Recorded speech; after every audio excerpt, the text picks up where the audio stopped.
আসসালামু আলাইকুম। আমি চলে আসলাম আজকে কাঁচা আমের আচার বানাবো।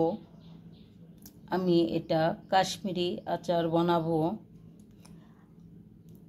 আমের আটি আমি কেটে ফেলে দিছি।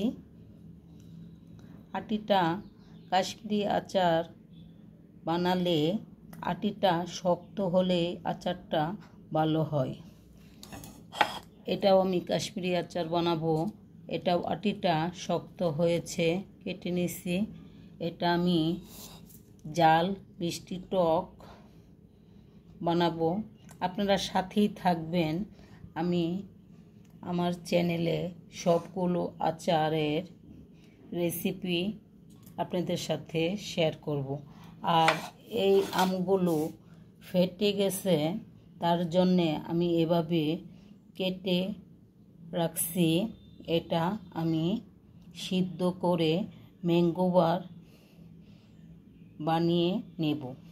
ফাটা আম দিয়ে অন্য কিছু আচার ভালো হয় না, তার জন্যে আমি কেটে নিচ্ছি।